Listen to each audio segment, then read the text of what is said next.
இந்த நாளில் பாவ மன்னிப்பு என்கிற தலைப்பில் ஆண்டவருடைய செய்தியை நீங்களும் நானும் கவனிக்க போகிறோம். ஒருவேளை பாவ மன்னிப்பு பெர்க்மான் சாய் அழகா பாடிப்பாங்க, பாவ மன்னிப்பின் நிச்சயத்தை பெற்றுக்கொள்ள வேண்டும், பரலோகத்தில் ஓரிடம் நீ பெற வேண்டும். அப்படின்னா பாவ மன்னிப்பின் நிச்சயத்தை நம்முடைய வாழ்க்கையில நம்ம என்ன செய்யணுமா? பெற்றுக்கொள்ளணும். பாவ மன்னிப்பின் நிச்சயத்தை பெற்றுக்கொள்ளல அப்படின்னா பரலோக ராஜ்யத்துக்கு நம்மளால என்ன செய்ய முடியாது? போக முடியாது. அப்போ பாவ மன்னிப்பை குறித்து வேதம் என்ன சொல்கிறது, பாவம் மன்னிக்கப்பட்டிருக்கிறதா அப்படிங்கிறத நம்ம ஆராய்ந்து பார்க்க வேண்டும். பாருங்க, ஒரு அம்மா எங்க ஜெபத்துக்கு வருவாங்க, ஒரு வயதான தாயா. இப்போ வரும்போது என்ன பண்ணுவாங்க அப்படின்னா, நம்ம மீட்டிங் செவ்வாய்க்கிழமை தோறும் நாங்கள் நான் கிறிஸ்டியன்ஸ்க்காக ஒரு மீட்டிங் நடத்தோம். அப்போ வரும்போது பார்த்தீங்கன்னா நிறைய பேர் அற்புதம் நடந்தால் என்ன பண்ணுவாங்க, சர்ச்சில் சாட்சி சொல்லும் போதோ இல்லை மீட்டிங்கில் சாட்சி சொல்லும் போதோ, பிரதர் ஜோம் பண்ணாங்க சரியாச்சுன்னு சொல்லுவாங்க, இல்லை ஐயா ஜோம் பண்ணாங்க சரியாச்சு அப்படின்னு சொல்லுவாங்க. இந்த தாயார் என்ன பண்ணுவாங்கன்னா, ஒவ்வொரு வாரமும் சாட்சி வேலை வரும்போது சாட்சி சொல்ல வருவாங்க. சாட்சி சொல்ல வரும்போது என்ன பண்ணுவாங்க அப்படின்னா, தம்பிட்ட ஜோம் பண்ணேன் சரியாகலன்றுவாங்க. என்ன சொல்லுவாங்க? பிரதர்கிட்ட ஜோம் பண்ணேன் சரியாகலாம். இப்படி ஒரு நாள் சொன்ன பரவாயில்ல, ஒவ்வொரு வாரமும் சொல்லுவாங்க. ஊழியத்தை நேசிக்கிற தாயார் தான். நாங்கள் செவ்வாய்க்கிழமை தோறும் அங்கே உள்ள மக்களுக்கு ஆகாரம் கொடுக்குறோம், அந்த அரிசி எல்லாம் கொண்டு வந்து கொடுப்பாங்க. அவங்களால முடிஞ்ச காணிக்கை 20 ரூபாய் எவ்வளவோ அப்படிலாம் கொடுப்பாங்க. ஆனால் சாட்சி வேலை வந்துட்டுன்னு வச்சுங்களேன், எந்திரிச்சு வந்து சாட்சி சொல்ல மாட்டாங்க, ஜெப குறிப்பாக சொல்லுவாங்க. கை வலிக்கு, கால் வலிக்கு, முட்டு வலிக்கு, உடம்பு வலிக்கு, தம்பிட்ட ஜோம் பண்ண சரியாவில் ஜோம் பண்ணிடுங்கன்றுவாங்க. இப்படி ஒவ்வொரு வாரம் சொல்லும் போது எனக்கு பார்த்தீங்க அப்படின்னா, ஐயோ ஒரு துக்கமாயிருச்சு, என்னடா இது இப்படி சொல்லிட்டு போறாங்களே அப்படின்னு சொல்லி ஒரு நாள் ஆண்டவர் சமூகத்தில் விசாரிப்போம்னு சொல்லி ஆண்டவர்கிட்ட ஜோம் பண்றேன். ஆண்டவரே அந்த தாயாரை சுகப்படுத்துங்க, இல்லை அவங்க பிரச்சனைகளை எனக்கு வெளிப்படுத்துங்க அப்படின்னு ஜோம் பண்றேன். அப்படி ஜோம் பண்ணிட்டு இருந்த நாட்களில் செவ்வாய்க்கிழமை வராமல் புதன்கிழமை வந்தாங்க. இப்போ நாங்கள் என் ப்ரேயர்காலில் உட்காந்துருக்குறோம், தாயார் வந்தாங்க. இப்போ தான் கேட்குறேன், தாத்தா என்ன பண்ணுறாருன்னு கேட்குறேன். அப்போ தான் முத பாட்டியை தனியாக சந்தித்து பேசுறதுக்கு வாய்ப்பு. அது தாத்தா அந்த காலத்திலே பரலோகத்துக்கு போயிட்டார் அப்படின்னு. பாட்டி எத்தனை பிள்ளைகள் அப்படின்னு கேட்கும்போது பாட்டி சொன்ன பாருங்க, ஒரு பிள்ளைய என் கணவருக்கு பெற்றெடுத்தேன், மற்ற பிள்ளைகள் அவர் வேலை செய்த முதலாளிக்கு பெற்றெடுத்தேன்னு. பாட்டி இது எவ்வளோ பெரிய பாவம், இதை மன்னிப்பு கேட்டிருக்கீங்களா அப்படின்னு சொன்னால், அவரும் எனக்கு தாலி கட்டினாருங்க. பட் தாலி கட்டினாலும் அது தப்பு தான். நீங்கள் அதை அறிக்கையிட்டு ஜெபம் பண்ணாதான் உங்களுக்கு விடுதலை கிடைக்கும் அப்படின்னு ஜெபம் பண்ணால் அதுக்கு புரியவே மாட்டேங்குது. அப்புறம் அதை அறிக்கையிட்டு ஜெபிக்க வச்ச பிறகுதான் கர்த்தர் விடுதலை கொடுத்தார். ஹல்லேலூயா. என்னைக்கோ நம்ம செய்த பாவங்கள் நம்முடைய வாழ்க்கையை பின்தொடரும். பாவத்தின் சம்பளம் மரணம். அப்போ பாவத்தை அறிக்கை செய்து விட்டா மட்டும்தான் அதுல விடுதலை என்ன செய்யும்? கிடைக்கும். பாருங்க, பாவ மன்னிப்புக்காக மனிதர்கள் பல காரியங்களை செய்கிறார்கள். இன்னைக்கு கிறிஸ்தவர்கள் மாத்திரமல்ல, பாவ மன்னிப்புக்காக மற்ற ஜனங்கள் பாருங்க, எங்கேயாவது போய் நதிகள்ல குளிச்சுட்டா பாவம் மன்னிக்கப்பட்டுருவோம். கால்நடையா எங்கேயாவது நடந்து சென்றால், மலைகளுக்கோ ஒருவேளை கடற்கரைக்கோ நடந்து சென்றால் நம்முடைய பாவம் புண்ணியம் எல்லாம் உயரும். மனிதர்கள் பாவ மன்னிப்புக்காக அலைகிறார்கள். ஆனா கிறிஸ்தவத்தை பொறுத்த வரைக்கும் மெய்யான தேவனை ஆராதிக்கிற நீங்களும் நானும் ஆண்டவர் பாவ மன்னிப்பை குறித்து தெளிவாக எழுதி வைத்திருக்கிறார். பழைய ஏற்பாடு காலத்துல பாத்தீங்க அப்படின்னா, பாவ மன்னிப்புக்காக பழைய ஏற்பாடு காலத்துல நம்ம பார்த்தோம் அப்படின்னா, அவங்க ஏதாவது பலியிட வேண்டியது இருந்துச்சு. மாட்டை பலியிடுறது, இல்லை ஆடு பலியிடுறது, புறாவை பலியிடுறது, இப்படிலாம் பலியிடுகிற காரியங்கள் இருந்துச்சு.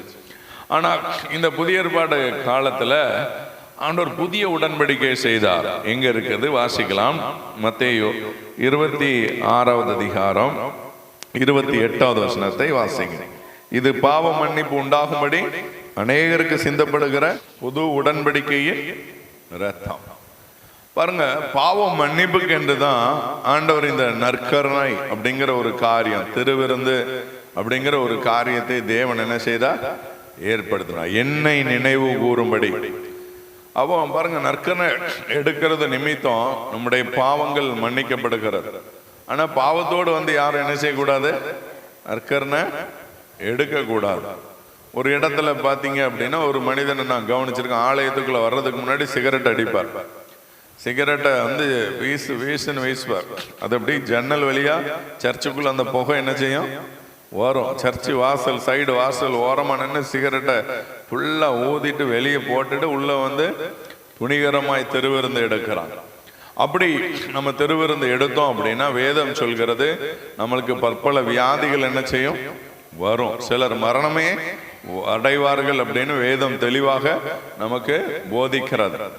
அப்போ ஆண்டவர் திருவிருந்துல நம்முடைய பாவங்களை அறிக்கை செய்து ஆண்டவர்கிட்ட நம்ம ஜெபித்து அந்த திருவிருந்து எடுக்கும்போது நம்முடைய பாவங்கள் எல்லாம் மன்னிக்கப்படுகிறது. புதிய உடன்படிக்கை கூடிய இரத்தமா இருக்கிறது. ஒரு சர்ச்சில் பார்த்தீங்கன்னா நான் செய்தி கொடுக்க போயிருந்தேன். அங்கே பார்த்தீங்க அப்படின்னா இந்த திருவிருந்து இப்போ சின்ன சின்ன கப்பில் கொடுக்குறாங்க, அப்படிதானே? முன்னாடி என்ன பண்ணுவாங்க, ஒரே கப்பில் கொடுப்பாங்க.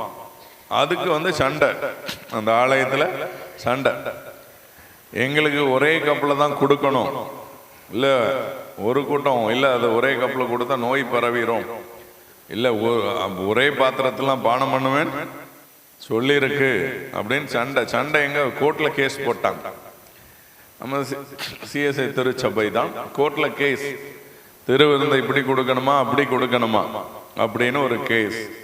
பாருங்க, அங்கே நான் செய்தி கொடுக்க போகும்போது ஆண்டவர் அது என்னை நினைவு கூறும்படி இதை, அப்போ திருவிருந்தனுடைய முக்கியத்துவம் நம்ம ஏசாமிய ஒவ்வொரு ஞாயிற்றுக்கிழமை காலைகளில் நம்ம என்ன செய்யணும், நினைவு கூற வேண்டும். ஒவ்வொரு ஞாயிற்றுக்கிழமை காலையில் ஆண்டவரை நினைவு கூற வேண்டும். அவரோட நமக்காக சிலுவையில் சிந்தின ரத்தத்தை என்ன செய்யணும், நினைவு கூற வேண்டும். இன்னைக்கு சிலுவை டாலர்ல நிறைய பேர் செயின்லாம் என்ன செஞ்சிருப்பாங்க, போட்டிருப்பாங்க. சிலுவையை பார்த்தோன்னா நிறைய பேருக்கு பயம். ஆனால் சிலுவையில் தொங்கின இயேசு பெரியவர். ஹல்லேலூயா. உங்களுக்காக எனக்காக 2024 ஆண்டுகளுக்கு முன்பதாக நீங்கள் செய்த பாவம், நான் செய்த பாவத்திற்காக இயேசு சிலுவையில் தொங்கினார். அவருடைய இரத்தத்தை சிந்தினார். எதற்காக? நீங்களும் நானும் ரட்சிக்கப்பட வேண்டும் என்பதற்காக. அப்ப பாவ மன்னிப்பு ஆண்டவருடைய திரு ரத்தத்தின் மூலமாக நாம் பாவ மன்னிப்பு என்ன செஞ்சிருக்கோம், பெற்றிருக்கிறோம். அப்ப நம்ம கிளைம் பண்ணி ஜெபம் பண்ணலாம், ஆண்டவரே என்னுடைய பாவங்களை மன்னிங்க. சென்னையில் ஒரு சகோதரிகிட்ட பேசும்போது சொன்னாங்க, அவங்க ஆண்டவர்கிட்ட முதல்ல மன்னிப்பு கேட்டுட்டு 2வது பாவம் செய்வாங்க. அதாவது நம்ம ஆண்டவர் இறக்கம் உள்ளவன்ட்டு ஏசப்பாட்ட மன்னிப்பு கேட்பாங்களே, ஏசப்பா ஒரு பாவத்தை செய்ய போறேன், ஏசப்பா என்ன மன்னிச்சிருங்க ஏசப்பா அப்படி கேட்டுட்டு என்ன செய்வாங்களா, ஆமா இல்லை அட்வான்ஸ் புக்கிங்ல மன்னிப்பு கேட்கிறேன். அப்படியெல்லாம் என்ன செய்யக்கூடாது, இருக்கக்கூடாது. துணிகரமா நாம் பாவம் செய்யக்கூடாது. ஒருவேளை அறியாம பலவீனத்துல பாவம் செய்தாலும் அதை ஆண்டவருடைய ரத்தத்தினால கழுவி சுத்திகரிப்பை நீங்களும் நானும் பெற வேண்டும். அப்போ இரக்கத்தை பெற வேண்டும், கிருபையை பெற வேண்டும். ஆண்டவரிடத்திலிருந்து பாவ மன்னிப்பின் நிச்சயத்தை நீங்களும் நானும் பெற்றுக்கொள்ள வேண்டும். இப்பதான் பரலோகத்தில் அந்த இடத்தை ஆண்டவர் நமக்கு கன்ஃபார்ம் பண்ணுவார். என்னென்ன பாவங்கள் நேற்றைய தினம் கவனிச்சிங்க, எத்தனையோ பாவங்களை ஆண்டவர் நமக்கு சுட்டி காட்ட, அந்த பாவங்களை எல்லாம் நாம் அறிக்கையிட வேண்டும். அறிக்கையிட்டு அதை விட்டு விட வேண்டும். அப்பதான் ஆண்டவர் இடத்துல இருந்து இரக்கம் என்ன செய்யும், கிடைக்கும். அப்ப இங்க பார்த்தோம் அப்படின்னா இயேசுடைய திரு ரத்தத்தினால் ஒரு புதிய உடன்படிக்கை ஆண்டவர் உங்களுக்காக எனக்காக ஏற்படுத்தி இருக்கிறார். அப்படியே பாவங்களை ஆண்டவர் மன்னிக்கிறதற்கு அவர் வல்லமை உள்ளவராய் இருக்கிறார். ஹல்லேலூயா. அடுத்து நம்ம வாசிக்கலாம் மார்க் 1வது அதிகாரம் 4வது வசனத்தை வாசிங்க. பாருங்க, யோவான் வனாந்தரத்துல ஞானஸ்தானம் கொடுத்து பாவ மன்னிப்புக்கென்று மனம் திரும்புதலுக்கென்று ஞானஸ்தானை குறித்து என்ன செஞ்சான், பிரசங்கம் பண்ணினான்.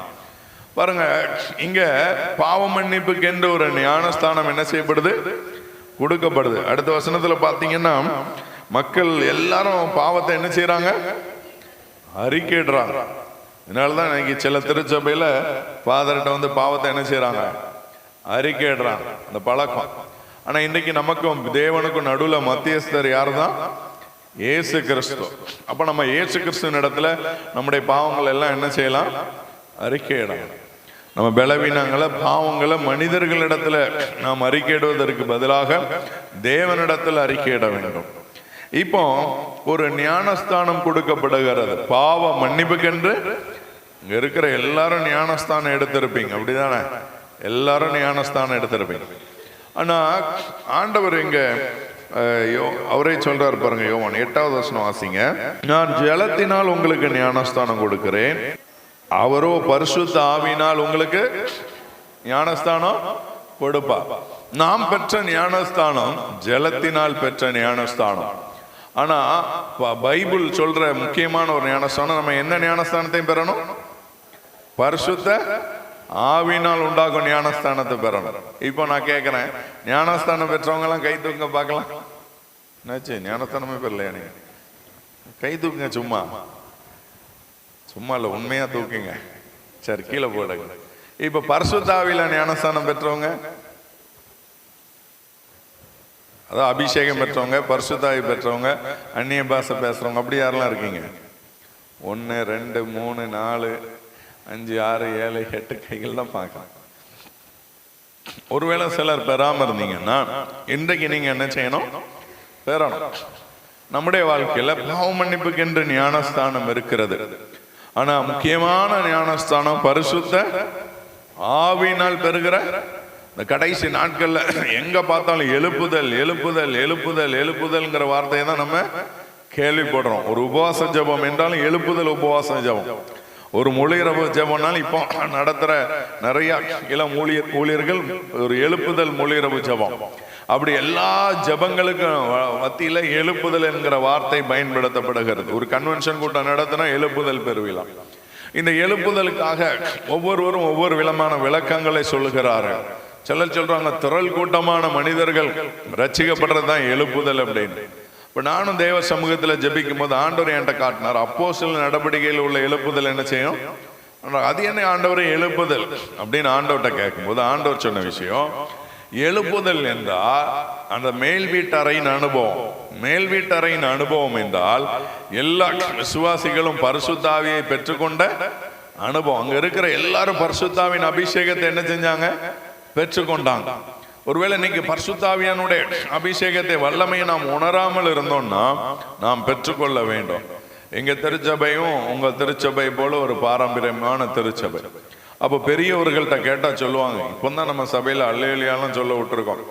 1975க்கு முன்னாடிலாம் அல்லேலியா கூட எங்க சர்ச்சில் என்ன செய்ய விட மாட்டோம், சொல்ல விட மாட்டோம். அப்படி இருந்த நாட்கள் இருந்தது. அந்த நாட்கள் எல்லாம் என்ன செஞ்சுட்டு மாறி இருக்கிறது. ஹல்லேலூயா.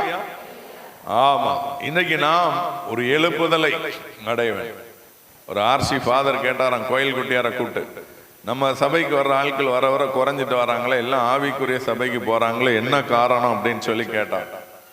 அப்ப கோயில் குட்டியார் சொன்னாரா, இல்லையா, அந்த ஆவிக்குரிய சபையில பரிசுத்த ஆவியானவர் புறாவை போல் என்ன செய்யறாரு? அசைவாடுறாரு. அதனால எல்லாரும் எங்க போறாங்க? இவ்வளவுதான் விஷயமா? அப்ப நான் இந்த வாரம் பரிசுத்தாவியை குறித்து பிரசங்கம் பண்றேன். பரிசுத்த ஆவியானவருடைய அபிஷேகத்தை குறித்து பேச ஆவியானவர் இப்பொழுது நம்ம மத்தியில் இறங்கட்டும் சொல்றேன். நீ கோயில் கோபுரத்துல 2 புறாவை பிடிச்சிருந்து வச்சுக்கோ, நான் சொல்லும் போது மேல இருந்து என்னதை விட்டுற? புறா விட்டுற அப்படின்ட்டார். விட்டுட்டு பரிசுத்த ஆவியை குறித்து பேசுகிறார். ஜனங்கள் எல்லாரும் ஆச்சரியப்பட்டார்கள். கோயில் கோபுரத்துல இருந்து புறாவை பிடிச்சு வச்சிருந்த கோயில் குட்டியார் ரெடியா இருக்கிறார். திடீர்னு பாத்தீங்க அப்படின்னா ஆவியானவர் இப்ப நம்ம மத்தியில் அசைவாடுவார் அப்படிங்கிறார் ஃபாதர். ஆவியானவர் வரல, புறா வரல. ஆவியானவர் அசைவாடுகிறார். இதோ நம்ம மத்தியில் புறாவை போல அசைவாடுகிறார். வரல. முன்னாடி கோயில் குட்டியார கோவம் வந்துட்டு, கோயில்கிட்டியார அந்த புறாவை எங்க அப்படின்னு கேட்கிறார். உடனே பாருங்க, அவர் சொல்றார், ஐயா பிடிச்சு வச்ச புறாவை அது என்ன புறாவை பூனை தூக்கிட்டு போயிட்டியாங்க. இதை எதுக்காக சொல்றேன்னு, ஒரு காலத்துல அப்படி விழிப்புணர்வு இல்லாம இருந்துச்சு. ஆனா பாத்தீங்கன்னா இன்னைக்கு ஆர்சி திருச்சபையில அபிஷேகத்தினால் நிரப்புற மக்கள் இருக்கிறார்கள். ஹல்லேலூயா. இன்னைக்கு ஆர்சி ஃபாதர்லாம் வல்லமையா பிரசங்கிக்கிறத நம்ம யூடியூப்ல எல்லாம் என்ன செய்யறோம், பார்க்கிறோம். காலம் மாறிவிட்டது. இது கடைசி காலம், எழுப்புதலின் காலம். அப்போ பரிசுத்த ஆவியானுடைய வல்லமையை நீங்களும் நானும் என்ன செய்யணும்? பெற வேண்டும். ஆவிக்குரிய அபிஷேகத்தை பெற வேண்டும். தெரியாம இருந்த நாட்கள் போதும். ஒரு காலத்துல பாத்தீங்க அப்படின்னா, இப்பெல்லாம் நிறைய பப்ஜி, ஃப்ரீ ஃபயர்னு வாலிபர்கள் விளையாடுறாங்க. நான் சின்ன பையனா வாலிபனா இருக்கிற நாட்கள்ல கான்ட்ரா வீடியோ கேம் பயங்கர ஃபேமஸா இருந்துச்சு. அந்த வீடியோ கேம்ல பாத்தீங்க அப்படின்னா விளையாட ஆரம்பிச்ச புதுசுல அதுல நிறைய பவர் இருக்கும். அந்த பவரை யூஸ் பண்ண தெரியாது. அந்த நாட்கள் கடந்த பிறகுதான் பாத்தீங்க அப்படின்னா கொஞ்ச நாள் கழிச்சு தான் பவர்லாம் கத்துக்கிட்டோம். ஓ, இந்த பவரை எடுத்துட்டு போனா நம்ம கன்னை வச்சு ஷூட் பண்ண வேண்டியதுல எல்லாரும் நம்மளை டச் பண்ணாலே செத்துருவாங்க. அது தெரியாம இருந்தோம். அதே மாதிரி இன்னைக்கு நிறைய பேர் பரிசுத்த ஆவியானுடைய ஞானஸ்தானத்தை குறித்து விழிப்புணர்வு இல்லாம என்ன செய்யறோம் இருக்கிறோம். ஆவியானுடைய அபிஷேகத்தை நீங்கள் நானும் பெற்றுக்கொண்டோம் அப்படின்னா நம்முடைய திருச்சபை ஆவிக்குரிய திருச்சபை. ஹல்லேலூயா. நம்ம திருச்சபை எழுப்புதல் நிறைந்த திருச்சபையா என்ன செஞ்சிடும் மாறிவிடும். நம்ம சிஎஸ்சி திருச்சபையில எவ்வளவு கூட்டங்கள் நடத்துறாங்க, எவ்வளவு கன்வென்ஷன், முழுரவு ஜபம், ஆன்லைன் பிரேயர், துதி ஆராதனை, எவ்வளவோ காரியங்கள் நடைபெற்று கொண்டு இருக்கிறது. நீங்களும் நானும் அந்த அபிஷேகத்தை பெற்றுக்கொள்ளணும். ஆவியானவருடைய ஞானஸ்தானத்தை பெற்றுக்கொள்ளணும். ஆவியில பிறக்கிறது ரொம்ப முக்கியம். பாருங்க, மாம்சத்துல பிறந்தது மாம்சமா இருக்கும், ஆவியில பிறக்கணும் சொல்லி ஆண்டவர் முக்கியத்துவம் கொடுக்கிறார். நம்முடைய வாழ்க்கையில பாவ மன்னிப்பை பெற்று பாவமில்லாத ஒரு வாழ்க்கை வாழ வேண்டும் என்றால் பரிசுத்த ஆவியானவருடைய ஞானஸ்தானம் அக்னி இருக்கிறது. அதை பெற்றுக்கொண்டோம் அப்படின்னா நம்முடைய வாழ்க்கையில நிச்சயமா விடுதலை நம்ம என்ன செய்வோம் பெற்றுக்கொள்வோம். பழைய ஏற்பாடு காலத்துல எல்லாருக்கும் பரிசுத்த ஆவியானவர் கிடையாது. குறிப்பிட்ட மனிதர்களுக்கு தான் பரிசுத்த ஆவியானவர். விரல் விட்டு எண்ணுகிற அளவுக்கு தான் அபிஷேகம் பெற்றவர்கள் பழைய ஏற்பாட்டில் இருந்தார்கள். அது ராஜாக்களுக்கு, ஆசாரியர்களுக்கு பரிசுத்த ஆவியானுடைய அபிஷேகம் ஊற்றப்பட்டது. ஆனா புதிய ஏற்பாடு காலத்துல அப்படி இல்லை. மாம்சமான யாவர் மேலும் ஆவியை ஊற்றுவேன் இருக்கார். நமக்கு ஒரே ஒரு தகுதி தான் வேணும், மாம்சம் வேணும். இந்த மாம்சம் இருந்துச்சு அப்படின்னா ஆண்டவர் இந்த மாம்சம் இருக்கிற நமக்கு பரிசுத்த ஆவியானுடைய அபிஷேகத்தை தருகிறதற்கு அவர் வல்லமையுள்ளவராய் இருக்கிறார்.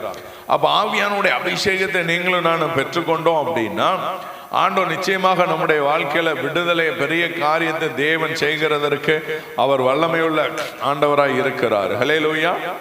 அப்ப ஆவியானுடைய அபிஷேகம் அவசியம். அதை நீங்க பெற்றுக்கொள்ள வேண்டும். அதுதான் பரிசுத்த ஆவியினால் பெற்றுக்கொள்ளக்கூடிய ஞானஸ்தானம். இந்த ஞானஸ்தானத்தை நீங்க எல்லாரும் பெறணும். தான் பாவ மன்னிப்புக்கு என்ற மனம் திரும்புதலுக்கு ஏற்ற ஒரு ஞானஸ்தானமாக அறிவிக்கப்பட்டிருக்கிறது. பாருங்க, ஒரு ஒரு ஒரு மீட்டிங்ல ஜெபிக்கும் போது அவங்க புதிதாய் கிறிஸ்துவுக்குள்ள வந்த குடும்பம், மனைவி கைத்தட்டி குதிச்சு ஆர்ப்பரிக்கிறத பார்த்த உடனே இந்த கணவருக்கு பாத்தீங்க அப்படின்னா அது கொஞ்சம் அவமானமா இருக்கு. ஏன் மனைவி ஏன் இப்படி பண்றா அப்படின்னு சொல்லி அந்த மனைவி பிடிச்சிட்டே வந்துட்டார். ஏன்னா அவருக்கு அந்த அனுபவத்தை பத்தி தெரியல, மனைவி பண்றதுக்கு ஒரு அவமானமா இருக்கு. பாருங்க, நானும் சின்ன வயசுல எல்லாம் மீட்டிங்லாம் போயிருக்கிறேன். அப்போ இதோ வானம் திறக்கப்படுது அப்படிம்பாங்க, தேவதூதர்கள் இறங்குறார்கள் ஏறுறார்கள், பார்த்தா எல்லாம் டக்கு டக்கு டக்கு டக்கு கை தட்டுவாங்க. நானும் பார்த்தீங்க அப்படின்னா வானத்தை ஏறெடுத்து என்ன செய்வேன் பார்ப்பேன். அப்படி பார்த்தா ஒருத்தரும் இறங்கின மாதிரி தெரியல. அப்போ எல்லாரும் கை தட்டுறாங்களே, எல்லாரும் ஏமாறுறாங்க, நம்ம மட்டும்தான் புத்திசாலி அப்படிங்கிற எண்ணம் எனக்குள்ள இருந்துச்சு. பாருங்க, நமக்கு முதலாவது இந்த காரியத்தின் மேல நம்பிக்கை வேணும். இந்த அபிஷேகத்தோ ஞானஸ்தானம் சொல்றோம்னா இதை நீங்கள் நம்ப வேண்டும். இதை நம்பி விசுவாசிச்சீங்கன்னா தான் அந்த அனுபவத்தை நீங்க என்ன செய்ய முடியும், பெற்றுக்கொள்ள முடியும். இப்ப நீங்க இதை நம்பவே இல்லை. ஆரம்பத்துல நானே நம்பினது கிடையாது, இப்படி எல்லாம் அனுபவம் நம்பினது கிடையாது. பரிசுத்த ஆவியானோட வரத்தையோ அபிஷேகத்தையோ நம்பினது கிடையாது. அந்நிய பாஷை பேசினாங்கன்னு நானே கிண்டல் பண்ணேன். ஓ ரீபா லாபா லாபா அப்படியா அப்படியே கிண்டல் பண்ண நாட்கள் உண்டு. ஆனா அந்த அபிஷேகத்தை பெற்றுக்கொண்ட பிறகு, அந்த அனுபவத்தை பெற்றுக்கொண்ட பிறகுதான் இந்த அனுபவத்தில் இருக்கிற உண்மையை புரிந்து கொள்ள முடிகிறது. ஒருவேளை ரட்சிக்கப்பட்டவர்களும் ஊழியம் செய்ய முடியும், இந்த அபிஷேகத்தை பெற்று நாம் ஊழியம் செய்ய முடியும். நான் 2 வருடம் ரட்சிக்கப்பட்டு தான் ஊழியத்தை செய்து கொண்டிருந்தேன். அப்புறம் இந்த அபிஷேகம் பாருங்க, நாங்கள் வனாந்தரத்துல ஜெபம் பண்ணுவோம், வாலிபர்களா கூடி ஜெபிப்போம். அப்போ பார்த்தீங்க அப்படின்னா ஆரம்ப நாட்களில் யாராவது ஒரு ஊழியர்களை அழைத்து ஜெபிப்போம். சில ஊழியர்கள் வந்து கையை வைப்பாங்க, கை வச்சு வைப்பாங்க. ஒருத்தன் பொத்துன்னு விழுந்துட்டான், அடுத்த ஆள் மேலே கை வைக்கிற அவனும் விழுந்துட்டான்.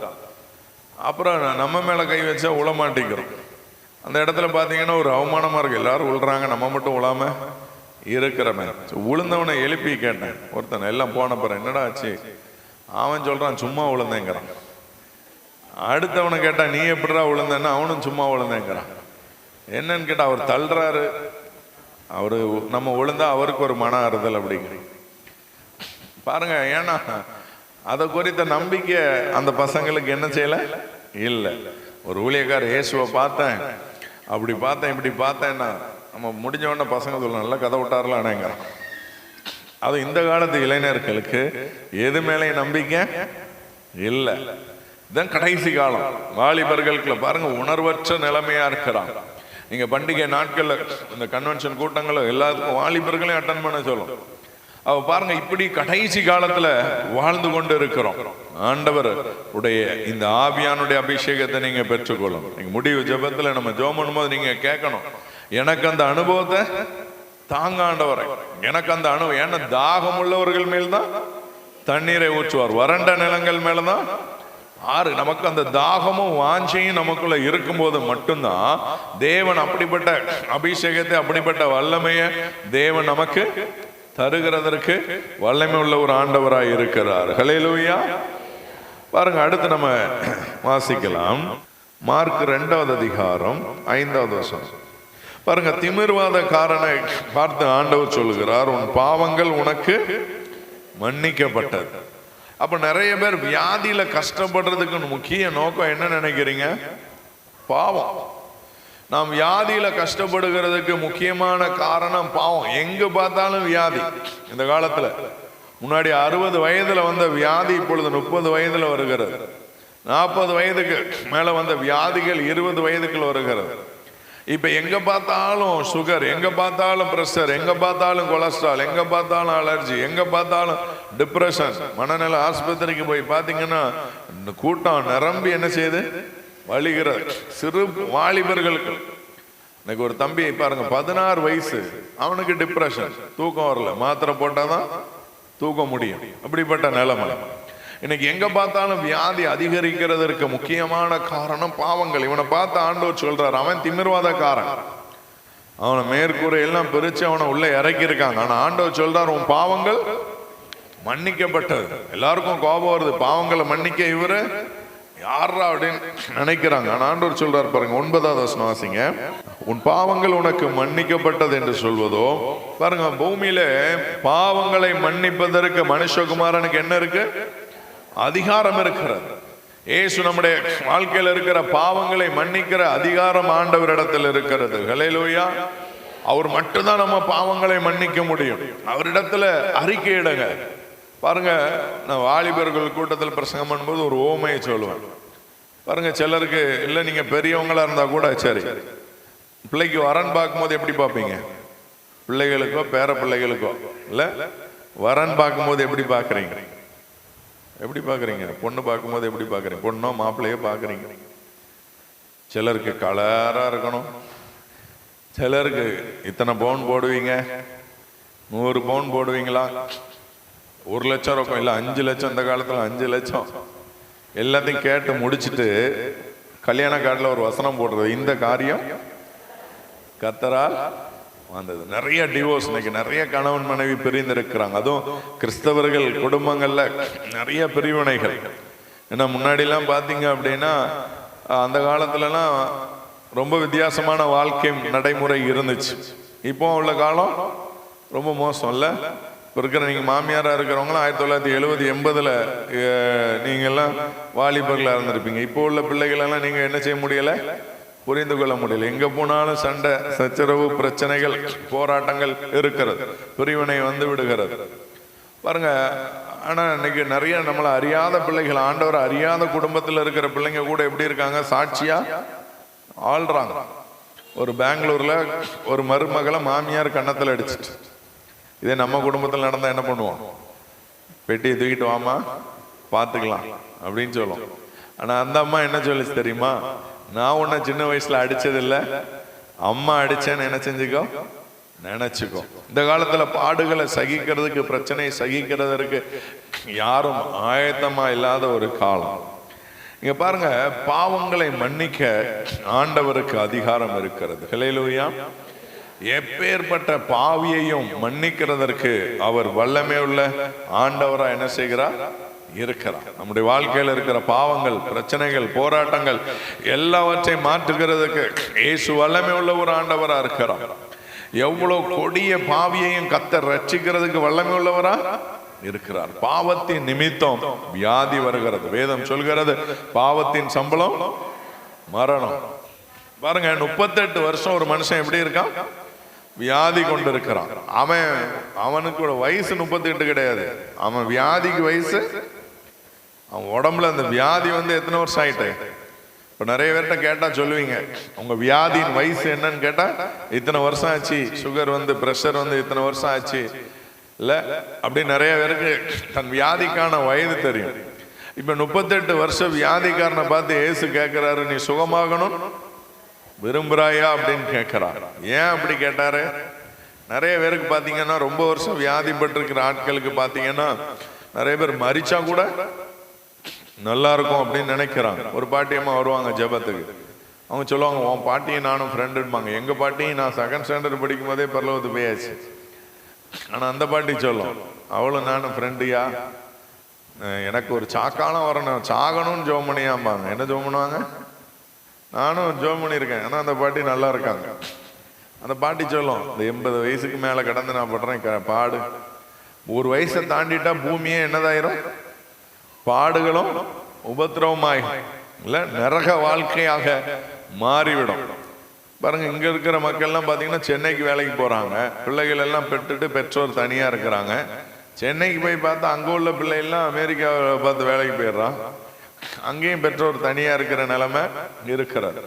பாருங்க, இங்க இவனை ஏன் வியாதிக்கும் பாவத்துக்கும் சம்பந்தம் இருக்கிறது என்று சொன்னா, இவன் 38 வருஷம் வியாதிக்காரன். இவனை பார்த்து ஏசப்பா சொல்றாங்க, பாருங்க, இதோ நீ சுஸ்தமானாய், அதிக கேடானது ஒன்று வராதபடிக்கு இனி பாவம் செய்யா. அப்ப இவனுக்கு வியாதி வந்ததுக்கான காரணம் என்ன? அதிக கேட்டானது ஒன்று வராதபடி இனி பாவம் செய்யாதங்கிற. அவன் பாருங்க நேர போய் யூதர்கள்ட்ட போய் இயேசு காட்டி கொடுப்பான். என்ன சுகமாக்கினவர் யாரு? ஏசு யூதர்களை பத்தி நல்லா தெரியும். பெதஸ்தா குளத்தோரமா உட்கார்ந்து இருக்கிறான். நான் நினைக்கிறேன் ஒருவேளை அவனுக்கு இன்னும் அதிக கேடானது வந்திருக்கலாம் அப்படின்னு சொல்லி நான் நினைக்கிறேன். பாருங்க, இன்னைக்கு நம்முடைய வாழ்க்கையில வியாதி அதிக கேடானது நம்முடைய வாழ்க்கையில வரக்கூடாதுன்னா, பாவங்களை மன்னிக்கிற இயேசு கிறிஸ்துவின் இடத்துல நம்முடைய பாவங்களை என்ன செய்யணும்னா அறிக்கை செய்து விட்டு விட வேண்டும். ஹல்லேலூயா. ஆண்டவர் நம்முடைய வாழ்க்கையில விடுதலை கொடுக்கிறதற்கு அவர் வல்லமை உள்ள ஒரு தேவனா என்ன செய்கிறார்? இருக்கிறார். ஹல்லேலூயா. இன்னும் பாவங்களை மன்னித்த ஒரு சிலரை நாம் தியானிக்கலாம். எடுத்துக்கொள்ளுங்க. லூக்கா 18வது அதிகாரம் 13, 14 வாசிங்க.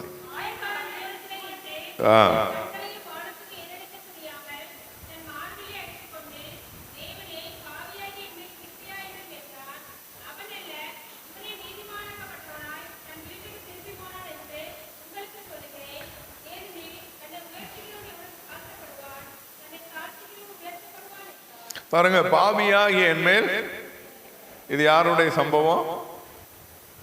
யாருடைய சம்பவம்?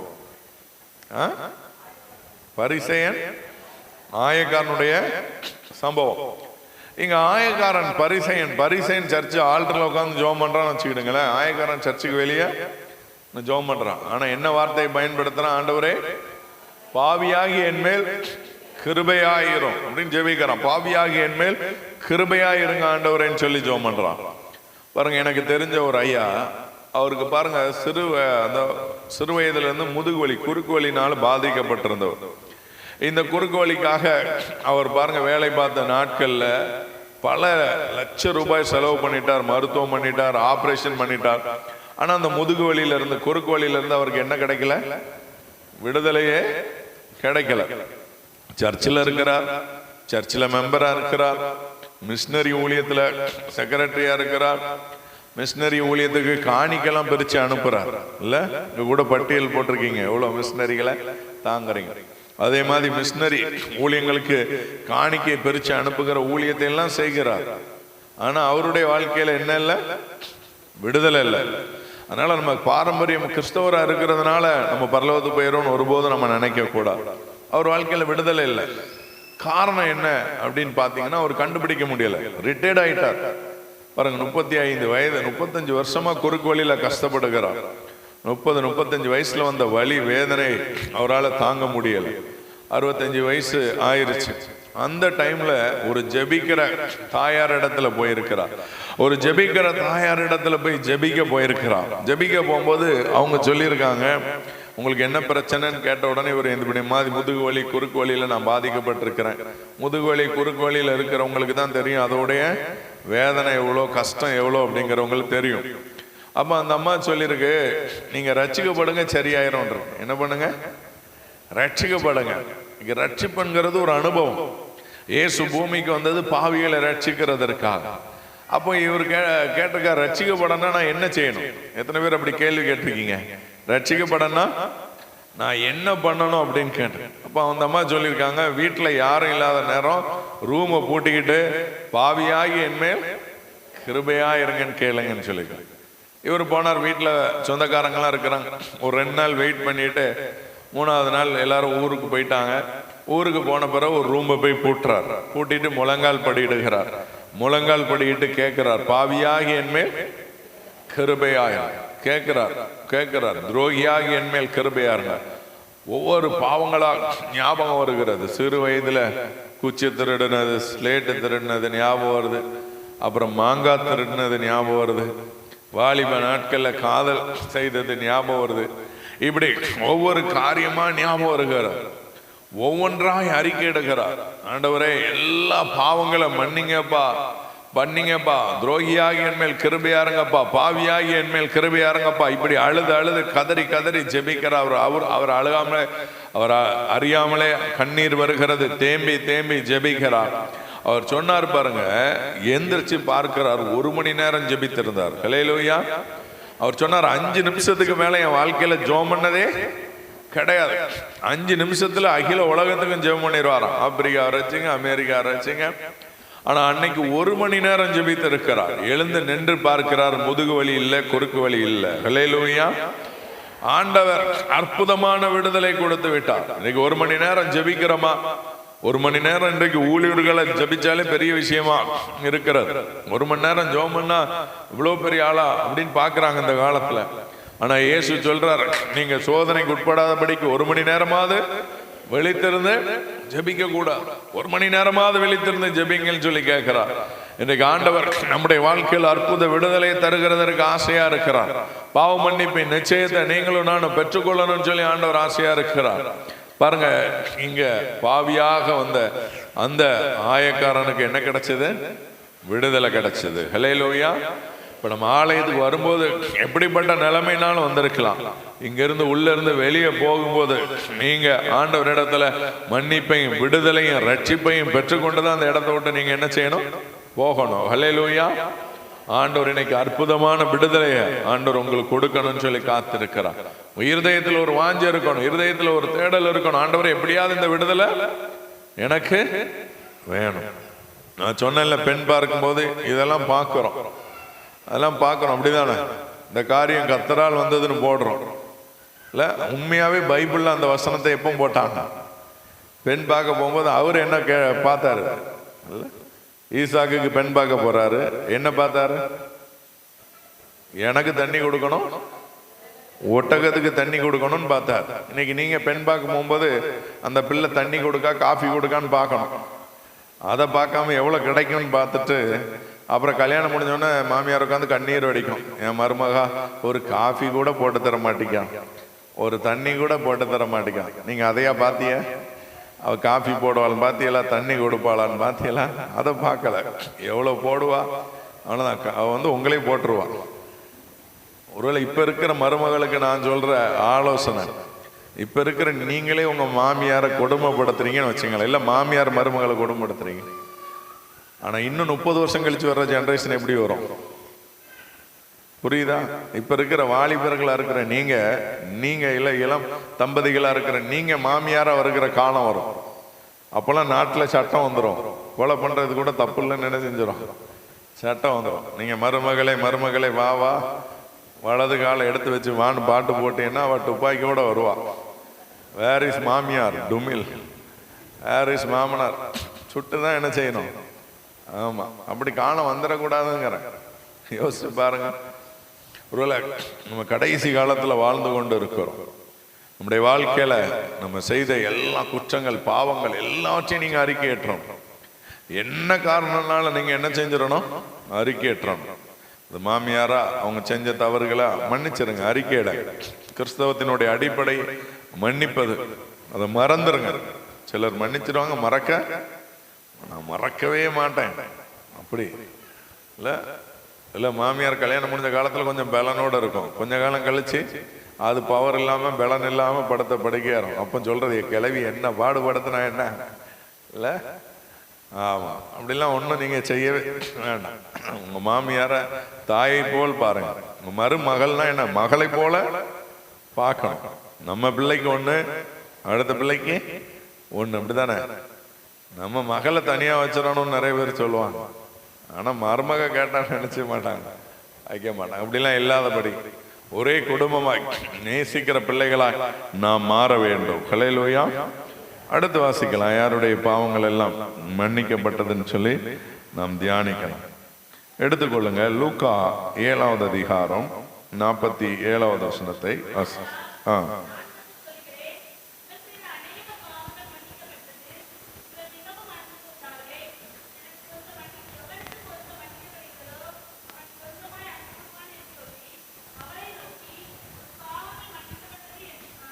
இங்க ஒருத்தையோட பாவத்தை ஆண்டவர் என்ன செய்யறா, மன்னிக்க. இது யாரு? பாவியான ஸ்திரீ அப்படி நம்ம சொல்றோம். இவளுக்கு எப்படி மன்னிப்பு கிடைச்சது? இவ வந்து தன்னை பாவத்தெல்லாம் அறிக்கையிட்டாளா?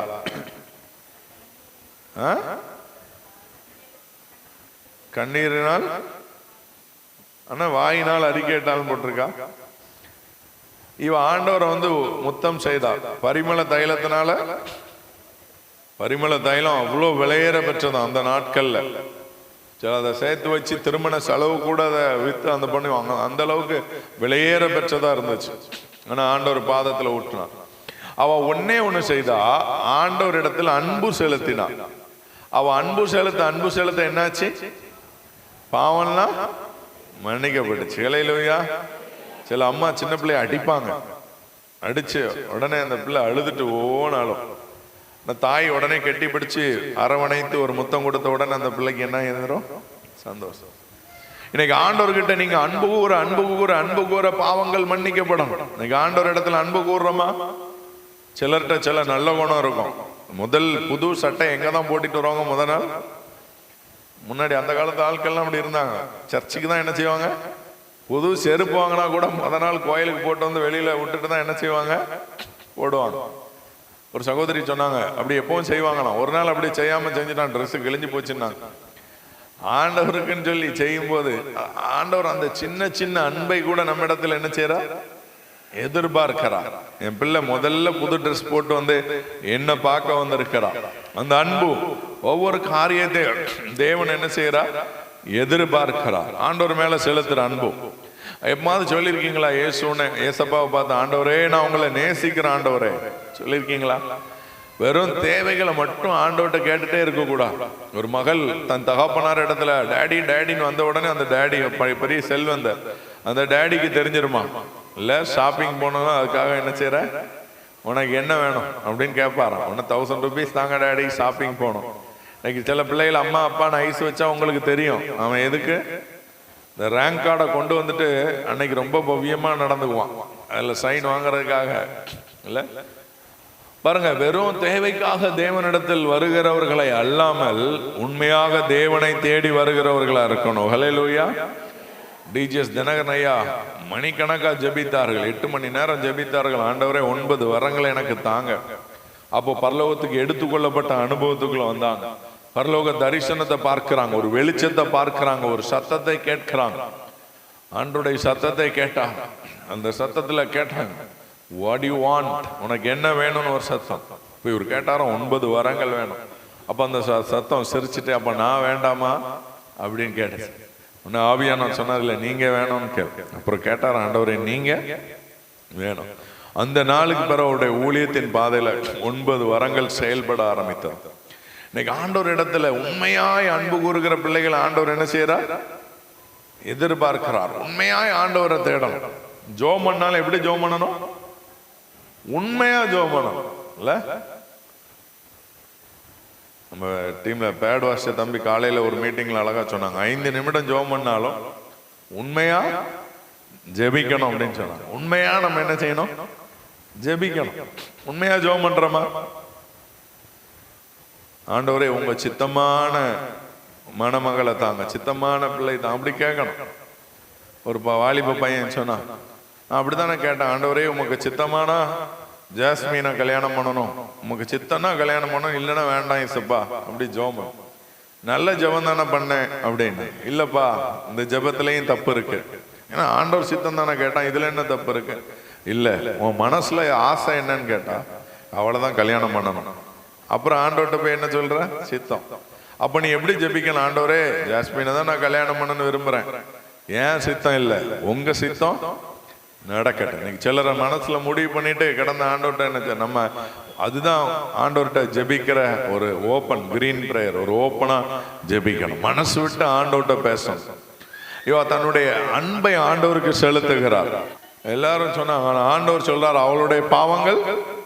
இப்ப பாவ மன்னிப்பு நிச்சயத்தை செலுத்தணும்னா இயேசு கிறிஸ்து மேல நீங்க அன்பு கூற வேண்டும், அவரை நேசிக்க வேண்டும், அவரிடத்தில் அன்பு கூற சகல பாவங்களையும் அவர் மன்னித்து விடுதலை கொடுக்கிறதற்கு அவர் வல்லமை உள்ள ஒரு ஆண்டவராய் இருக்கிறார். ஹல்லேலூயா. உங்களுடைய வாழ்க்கையில இருக்கிற எல்லா பாவங்கள் மன்னிக்கப்படணும், சாபங்கள் மன்னிக்கப்படணும்னா இயேசுவின் இடத்தில் அன்பு கூற வேண்டும். பாருங்க, ஒரு சகோதரி பாருங்க, அவங்க புத்தி சரியில்லாத ஒரு சகோதரியா இருந்தாங்க. அப்போ ஒரு ஊழியர்கிட்ட ஜெபிக்கும் போது அவர் சொன்னார், பயங்கரமான சாபம் இருக்கு, இப்போ நீங்க என்ன செய்யணும்? அப்போ ஆலயத்துல போய், சர்ச்சில் போய் அந்த பெருக்கிற வேலையெல்லாம் கேட்டு செய்யுங்க, இந்த சாபம் எல்லாம் நீக்கப்படும். பாருங்க, ஒவ்வொரு சாபங்களுக்கு ஒவ்வொரு காரணங்கள் சொல்லப்படுகிறது. நம்முடைய வாழ்க்கையில தேவனிடத்துல அன்பு கூறுகிற பிள்ளைகளா நீங்க இருக்கணும். ஆலயத்துக்கு வாரீங்க, அது முன்னாடியே வாரீங்க, இதெல்லாம் ஆண்டவர் இடத்துல அன்பு கூறுகிறதற்கு நமக்கு ஆரம்பிக்கிறதுக்கு முன்னாடியே வந்து உட்கார்ந்து இருக்கீங்க. தேவனிடத்துல நீங்கள் அன்பு கூறுகிறதற்கு அடையாளமா இது அனைத்தும் இருக்கும். ஹல்லேலூயா. அப்ப ஆண்டவர் மேல அன்பு கூர்ந்தா பாவங்கள் எல்லாம் என்ன செய்யப்படுகிறது? மன்னிக்கப்படுகிறது. இன்னொரு பாவ மன்னிப்பின் சம்பவத்தை நம்ம தியானிக்கலாம். எடுத்துக்கொள்ளுங்க, யோவான் 8வது அதிகாரம் 11வது வசனத்தை வாசிக்கலாம்.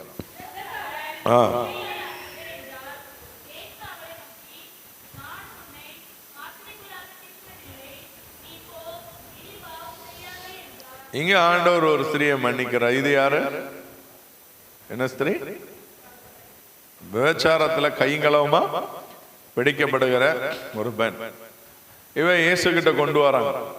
அந்த காலத்துல கல்லெறிஞ்சு கொண்டுருவானுங்க. கல்லெறிஞ்சுன்னா கல்லறையே கட்டிடுவாங்க, அந்த அளவுக்கு கல்லை என்ன செய்வாங்க? எறிவாங்க. எல்லாம் ரெடியா வந்திருக்கிறான். வந்து ஆண்டவர் முன்னாடி நிப்பாட்டி இவர் என்ன சொல்றாரு பாப்போம். ஒருவேளை அந்த இடத்துல கல்லேறி ஆண்டவர் சொல்றார், உங்களில் பாவம் இல்லாதவன் முதலாவது கல்லேறி. எல்லாத்தையும் ஆவியானவர் பாவத்தை உணர்த்தினார், எல்லாரும் கல்லுகளை கீழே போட்டாங்க. ஆனா அந்த இடத்துல கல்லெறிகிற தகுதி இருக்கிற ஒரே நபர் இயேசு கிறிஸ்து. ஆண்டவர் நினைச்சா கள்ளத்துக்கு என்ன செஞ்சிடலாம், அப்படி எரிஞ்சிட்டாருன்னா எல்லாரும் எரிஞ்சிருப்பாங்க. ஏன்னா நான் உன்னை ஆக்கினைக்குள்ள தீர்க்க மாட்டேன், நீ போ, இனி என்ன செய்யாத, பாவம் செய்யாத. அவருடைய பாவத்தை மன்னித்து அவளுக்கு ஆண்டவர் கொடுத்த ஒரு வார்த்தை, இனி செய்யக்கூடாது. இந்த நிமிடம் வரைக்கும், இந்த கூட்டத்துக்கு வர்ற வரைக்கும் உங்க வாழ்க்கை எப்படி வேணாலும் இருந்திருக்கலாம், இனி உங்க வாழ்க்கையில மாற்றம். செல்போன்ல தேவையில்லாத காரியங்கள் இருக்கலாம், இனி அதெல்லாம் டெலீட் பண்ணணும். இவளுடைய பாவத்தை ஆண்டவர் மன்னித்தார். கல்லூரியில படித்த நாட்கள்ல அப்போவே நான் ஊழியம் செய்ய ஆரம்பிச்சேன், பிரசங்கம் பண்ண ஆரம்பித்து விட்டேன். பிகாம் படிக்கும் போது பாத்தீங்கன்னா ஒரு மேடம் ஒரு நாள் ஃபோன் பண்றாங்க, ஃப்ரீ ஹவர், மத்தியானம் எல்லாம் ஃப்ரீ ஹவர், எல்லாரும் போயாச்சு. வீட்டுக்கு வந்த பிறகு ஃபோன் வருது, இந்த மாதிரி ஒரு பொண்ணு ஸ்டாஃப் ரூம்ல தனியா வந்து என்னை பார்த்து காலில் விழுந்து அழுகிறா, நீ வந்து தான் அவளுக்கு பதில் சொல்லணும். என்னன்னு கேட்டா, இல்லை அவள் கிளாஸ்ல படிக்கிற பையனோடு தவறு செஞ்சுட்டா, இப்போ அவளுக்கு பயம் அம்மாவாயிருவணும், அவளுக்கு நீ தான் பதில் சொல்லணும்ட்டான். எனக்கு அதுக்கு மேல பயம், என்ன சொல்ல. அப்போ ஆல்டர்ல போய் ஜோம் பண்றேன். சர்ச்சு, சிஎஸ்ஐ சர்ச் ஆல்டர், சாயர்புரத்தில் பெரிய கோயில்னு சொல்லுவாங்க, பெரிய சர்ச். ஆல்டர்ல ஜோம் பண்றேன். ஜோம் பண்ண ஆண்டவர் சொன்ன காரியம், நீ போ, இனி பாவம் செய்யாத அப்படிங்கிற வார்த்தைய சொல். அப்போ நான் காலேஜுக்கு வந்து அந்த பொண்ணிடத்துல சொன்ன ஒரு வார்த்தை, நீ இனி என்ன செய்யக்கூடாது, பாவம் செய்யக்கூடாது. இன்னைக்கு ஆண்டவர் உன்னை கிருபையாய் மன்னிக்கிறார், நான் இனி செய்யக்கூடாது. பாவத்துல துணிகரமா செஞ்சுக்கிட்டே இருந்தா என்ன ஆகும் தெரியுமா? நான் நேற்று சொன்னதுதான், தேவன் பார்த்துட்டே இருப்பார். ஆடுற வரைக்கும் ஆடுறா இல்ல, ஆடி முடிஞ்சு ஓஞ்சு போதும்னு சொல்லிட்டு இருந்த பிறகு ஆண்டவருடைய ஆட்டத்தை அவர் தொடங்கி விடுவா. அதுக்கு பிறகு ஆண்டவர் கொடுக்கிற தண்டனை எல்லாம் பயங்கரமா இருக்கும். தண்டனையே எனக்கு கிடைக்கல அப்படின்னா கவலைப்படாங்க, நரகமாத்தான் இருக்கும்.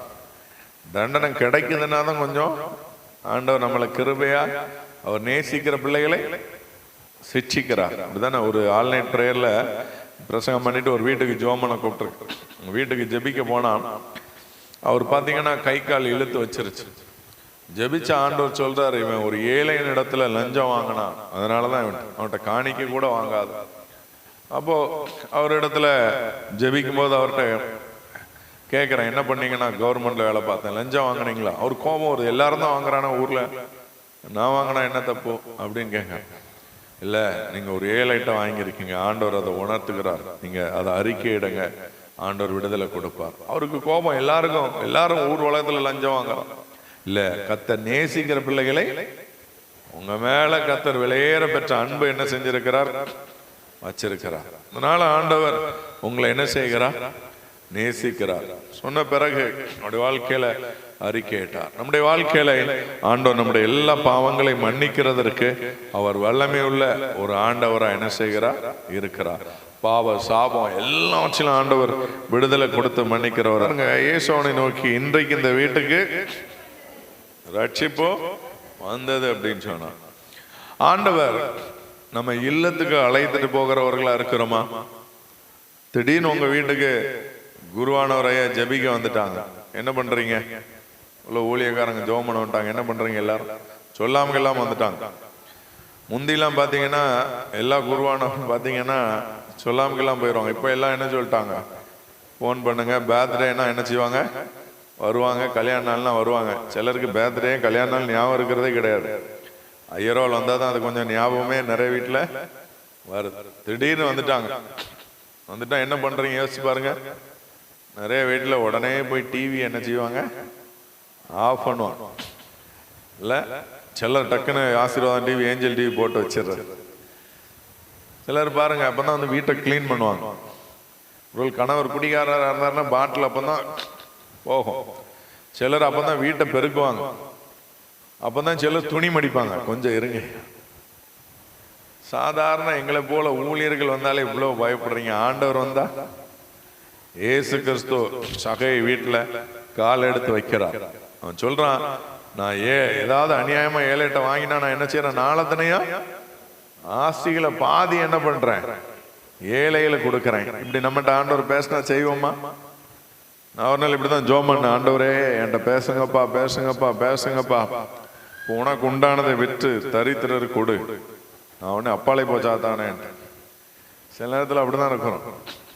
நமக்கு பிடிக்கிற மாதிரி பேசினா, நமக்கு பிடிக்கிற மாதிரி பிரசங்கம் பண்ணா அதை ஏற்றுக்கொள்வோம். நமக்கு பிடிக்காத மாதிரி யாராவது பேசினா நம்ம அதை ஏற்றுக்கொள்றோமா? யோசிச்சு பாருங்க.